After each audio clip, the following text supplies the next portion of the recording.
Well, I came to the Traverse City Film Festival 4 years ago with my first film, You've Been Trumped, which I had to remortgage the house to make, and we crowdfunded the film.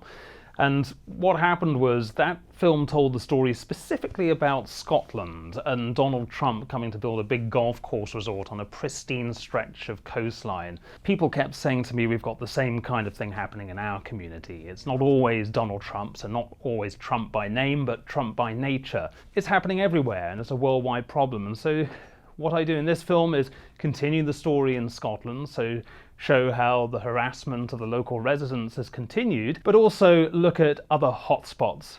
We filmed quite a lot of it in Dubrovnik, which people will know from Game of Thrones as one of the places used in the filming for that. And it's an absolutely stunning place, beautiful on the Adriatic coast. And there's a billionaire from Israel who is bankrolling a plan to build this huge golf course resort overlooking this historic city, which is supposed to be protected by UNESCO.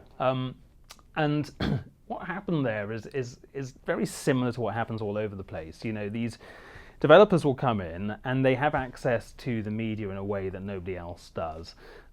They have control of the media, they have control of the politicians, and local residents feel helpless and powerless against that, and they're not able to have their voices heard. But they held a referendum to stop the development, and there was a huge public response to that referendum. An overwhelming majority of people in the city voted against the golf development.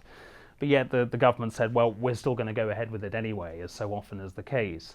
It became clear when he heard that I was making the film that he would be willing to do an interview with me, but insisted right up until the day the camera rolls that he had full editorial control of the interview. Of course, we were never going to give him that. So we edited the film, and then he's taken to Twitter since saying that he's going to release the whole interview because he's clearly not happy with the edit, and but you know, it is what it is. It's in the film, and yeah, we're very pleased with the film. And you have to edit an interview, of course, to put it in the film, as everybody knows. We're not going to run the whole thing. It was going to be built on an area of outstanding natural beauty, very important dunes that move and shift in the way that no other dunes do, and scientists have studied them for years.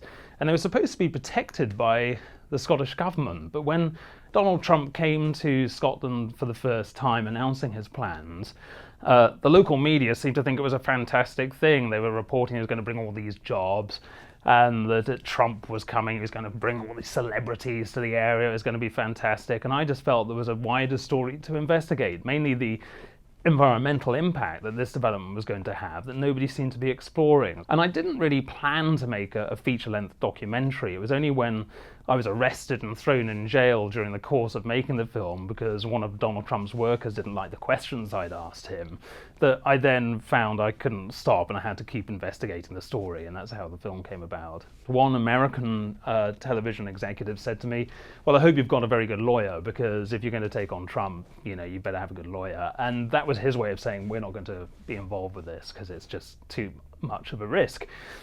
But I just think it's very important that we don't allow that sort of response to get in the way of making important films, because sadly, local news journalism is being starved, as everybody knows. And so it's important for documentary filmmakers to try and fill that void, as it were. Well, I think the best advice I was given, which I still hold very firmly in mind, is make the film that you want to make. You know, it's often the case that you're trying to think of what will television executives say fund, or where will I get the funding for this, and how, and that starts to dictate the kind of film that you make.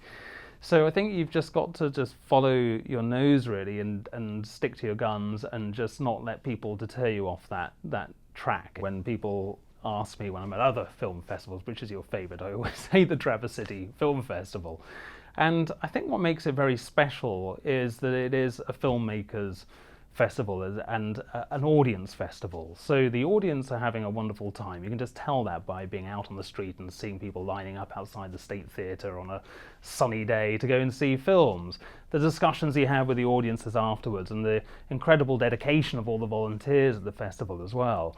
And I think that all chimes through to you, and it doesn't feel as if you're in any way like part of a party that you don't want to be at, which can be the case, I think, with some film festivals. They're all about trying to get the ear of a distributor or whatever and try to get your film out there.